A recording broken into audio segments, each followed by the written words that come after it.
very, very successful. Ông ấy rất thành công.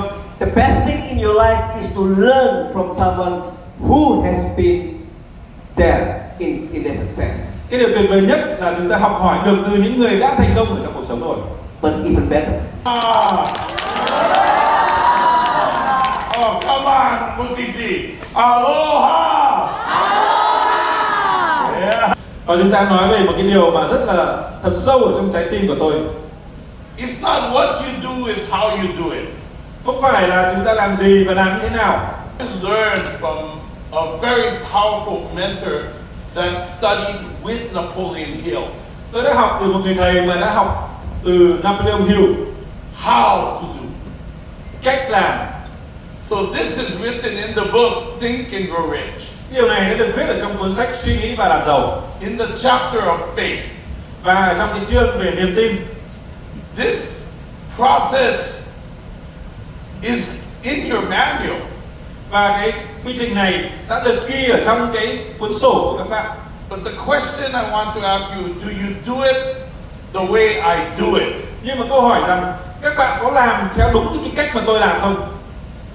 Do you have the state is what Ronnie is talking about. Các bạn có được cái trạng thái mà anh Ronnie đã nói không?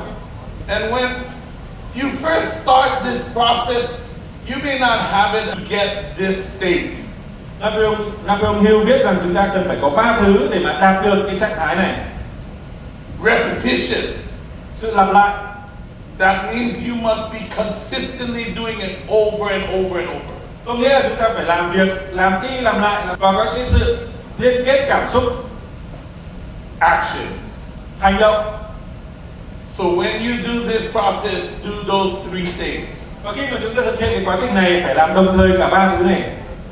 I recommend memorizing this, and if you could put it up in Vietnamese, I think you guys have Và it. bây giờ tốt nhất là chúng ta hãy thuộc lòng, nhưng mà có thể là xin cái slide lên trên màn hình. I recommend three things that my mentor taught me. Và tôi đề xuất 3 thứ mà cái người thầy dạy tôi. Number one, Một, state the numbers loudly. hãy nói con số thật to. This will help you to memorize each of the paragraphs. Nó sẽ giúp chúng ta nhớ từng đoạn. Number two, when you are doing it, visualize the Khi- result. Khi mà chúng ta làm thì hãy hình dung cái kết quả ra. And number three, Và số 3, practice the actions of what you are saying. hãy thực hành cái hành động mà chúng ta nói. So in Số 2, it says, spend 30 minutes daily thinking of the person you intend to become.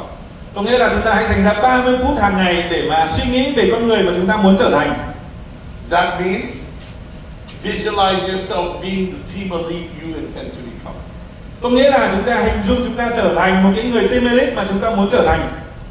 The next 3 days, pick the team elite you want to become. Và chúng ta trở thành một cái người team elite mà chúng ta muốn trở thành. And visualize yourself 30 minutes every day being that team elite. Hình dung 30 phút mỗi ngày về That cái is gì the đó. action step. Did we have the Vietnamese version? Yeah. Number 3 in the paragraph Và số 3, states, spend 10 minutes daily. Spend 10 minutes daily và chúng ta hãy dành ra 10 phút mỗi ngày to improve your self-confidence. để mà cải thiện cái sự tự tin. All that means is every day spend 10 minutes doing something you fear. Có nghĩa là chúng ta dành ra 10 phút mỗi ngày làm những gì mà chúng ta sợ nhất. Do we have the Vietnamese version up there? Yeah. If you have it on the, can you put it on the screen? Head in the blanket, and then she was trying to do this quietly in her bed.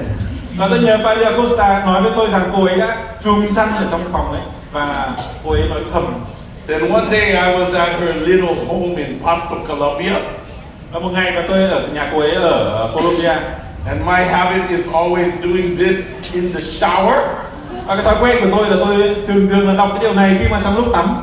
But I yell so loud Nhưng mà tôi hét thật to that the whole house ring my voice. thì cả cái ngôi nhà nghe được cái giọng của tôi. And so she realized the state you need to be in. Và từ đó thì cô ấy đã nhận ra là cái trạng thái phải đạt được là như thế nào.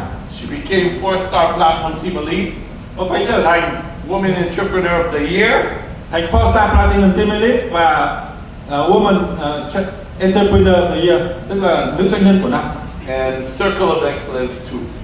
và thành viên xuất sắc 2. So that's how I'm going to say Ví it. dụ như này. Trước hết, Okay? And then you will hear the rest of the statement in English, but read in Vietnamese. và chúng ta sẽ nghe bằng tiếng Anh nhưng mà hãy đọc bằng tiếng Việt.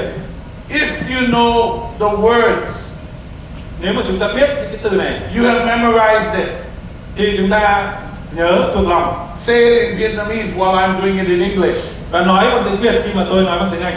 But try to copy my state, Nhưng mà hãy cố gắng để mà sao chép cái nói của tôi, my energy, năng lượng của tôi, and watch as I'm visualizing each of the points. và hãy nhìn cách mà tôi hình dung mọi thứ tại từng điểm một. This you cannot learn from the book. Điều đó thì các bạn không thể nào học từ sách được. That's why I needed my mentor, the ability to achieve the object of my definite purpose in life. Therefore, I demand of myself persistent, continuous action towards this attainment, and I here now promise to render such action. Second, I know that the dominating thoughts of my mind will gradually transform themselves into outward physical action and eventually transform themselves into physical reality. Therefore, I concentrate my thoughts for 30 minutes daily upon the task of thinking of the person I intend to become, thereby creating in my mind a clear mental picture of that person. Third, I know through the principles of auto-suggestion, any desire that I persistently hold in my mind will eventually seek expression through some practical means of attaining